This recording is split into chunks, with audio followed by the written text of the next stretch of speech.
You know, there is a very specific image that comes to mind when you walk through Hong Kong International Airport.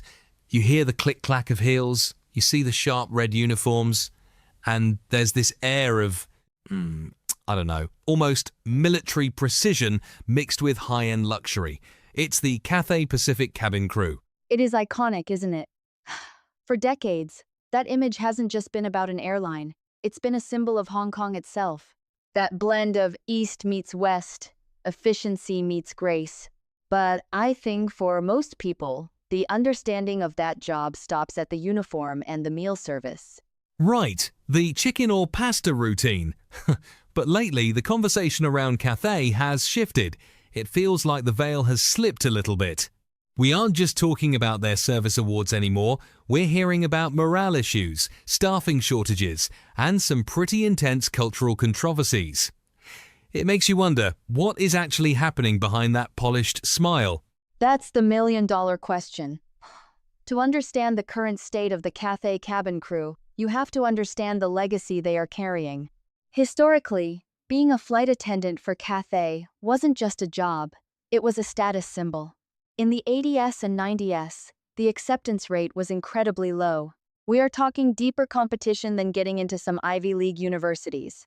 Seriously? Harder than Harvard? In terms of application to acceptance ratios, absolutely. It was viewed as a career, not a gig. The training is legendary. It's 6 to 7 weeks of intense safety drills, medical training, and service etiquette.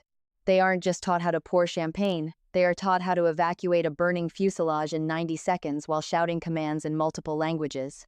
That's the part people forget. We see the glamour, but the primary function is safety professional. Though, I have to say, Cathay has always marketed the soft side heavily.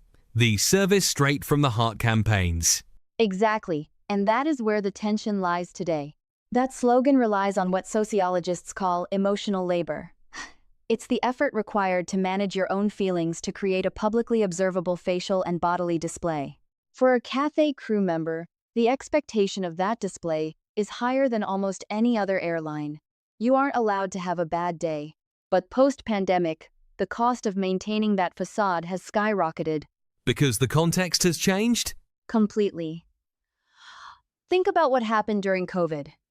Cathay Pacific was decimated. They had no domestic market to fall back on. The crew faced massive layoffs, pay cuts. Some reports said permanent salary reductions of up to 40% for re-signed staff. So now you have a workforce that is doing the same high-pressure job, maintaining that premium red uniform standard, but for significantly less reward and with much tighter rosters.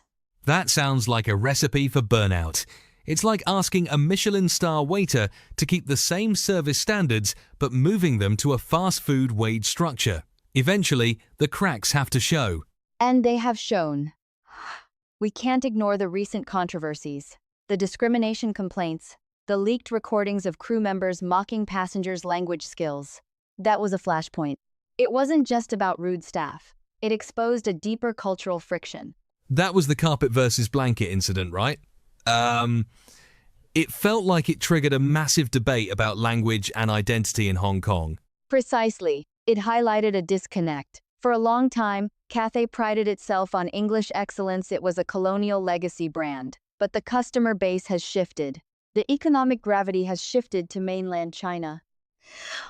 When you have crew members who are holding on to an old sense of prestige that looks down on the new primary customer base, you get friction.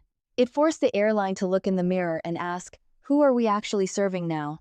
It's interesting you mentioned that colonial legacy vibe. I've always felt that Cathay's service style was very specific. It's not the overly chatty American style, but it's not the subservient style you might find in some other carriers. It's efficient, distant, but polite. It's professional distance, but that model is being challenged. Management is now pushing for more diversity in hiring, recruiting heavily from the mainland, which is a massive shift for them. They are trying to dilute that old Hong Kong elite culture within the cabin to match the passenger demographic. But imagine the locker room dynamics right now. You have the old guard on old contracts or what's left of them working alongside new hires on different terms from different backgrounds. It's a social experiment happening at 35,000 feet. And all of this is happening while they are chronically understaffed, right? I've heard stories of crew being called out on their rest days constantly, or flights going out with the minimum legal crew complement. That's the operational reality. When you fly with minimum crew, the service choreography falls apart. Cathay's service is designed to be a ballet. Meal carts moving in sync, call lights answered in seconds. When you remove one or two dancers from the stage, the remaining ones have to run twice as fast just to make it look like everything is normal. That's where the service straight from the heart breaks down. It becomes service out of survival. That's a powerful way to put it. It stops being about hospitality and starts being about processing logistics. But let me ask you this, despite all the pay cuts and the bad press, people are still lining up to apply. Why? Is the allure of the sky still that strong? It is. We have to remember that for many young people, it's still a ticket to the world. Even with a lower salary, the lifestyle offers a freedom that an office job in a high-density city like Hong Kong can't match. Waking up in Paris, spending the weekend in Sydney, there is a romance to aviation that is very hard to kill. But is it a sustainable career anymore, or has it become a gig economy job dressed up in a designer uniform? That is the trend across the entire aviation industry, not just Cathay. We are seeing the juniorization of the cabin. Airlines are designing the job to be a 3 to 5 year stint rather than a 30-year career. They want fresh energy, lower salary costs, and less medical liability. The days of the grand dame flight attendant who knows every passenger by name and has flown for 40 years are fading. That's a bit sad, actually. There is something reassuring about seeing a senior purser who looks like they've seen everything. You know that if there is turbulence or a medical emergency, they aren't going to panic. Absolutely. That experience is intangible capital. You can't train calm under pressure in 6 weeks. You earn it over 10 years. If Cathay and other premium airlines lose that institutional memory because they treat staff as disposable, the brand value erodes. You can buy new planes, you can upgrade the business class seats, but if the human element feels transactional or exhausted, the luxury is gone. It reminds me of that saying, the customer comes second. Employees come first. Right. Richard Branson's philosophy. If the staff is happy, the passengers are happy. Cathay seems to be struggling to relearn that right now. They are trying to patch the morale issues with bonuses and new rosters, but trust is hard to rebuild once it's broken. So, looking forward, what does the future look like for the men and women in those red uniforms? Are we going to see a fully automated cabin eventually? Robots serving the gin and tonics? I doubt it. Not in our lifetime. Because ultimately we are biological creatures. When we are stuck in a metal tube, stripped of control, hurtling through the stratosphere, we have a primal need for human reassurance. A robot can pour a drink, but a robot cannot look you in the eye during severe turbulence and make you feel safe just by their demeanor. That's true. The safety aspect is the anchor. But the role will evolve. I think we will see the crew becoming more like concierges of the sky. Less about heavy lifting, let the machines handle the logistics, and more about hyper-personalized interaction. However, for Cathay to pull that off, they need to solve the culture war inside their own company.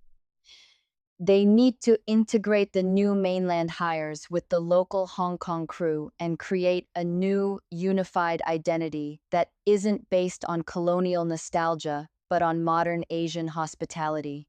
It sounds like they are in a turbulent transition period, pun intended. Very much so. It's an identity crisis. Hong Kong is changing, and Cathay is the flying embodiment of Hong Kong. If the city is struggling to define its new role in the world, you better believe the airline is too. The crew are the frontline soldiers in that struggle. They are the ones absorbing the frustration of the passengers and the pressure from the management. It really makes you think twice about pressing that call button for an extra blanket. You realize that the person walking down the aisle isn't just a server. They are navigating a geopolitical and economic minefield while trying to keep their makeup perfect. And doing it all in heels while pushing a 100-pound cart uphill.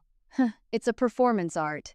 And despite the complaints, despite the drop in rankings, when you step onto a Cathay plane and you see that genuine smile, the one that isn't forced, it still feels like coming home for a lot of people. That emotional connection is their most valuable asset. If they lose that, they just become another bus in the sky. Let's hope they hold on to it. It's been a fascinating look behind the curtain. It's not just about flying from A to B. It's about the human cost of connecting the world. Exactly. Next time you fly, look at the crew not as service robots, but as the engine that actually keeps the brand aloft. The plane flies on fuel, but the airline runs on them. Well said. Something to chew on the next time we are waiting at the departure gate. Thanks for breaking it down with me. Always a pleasure. Safe travels.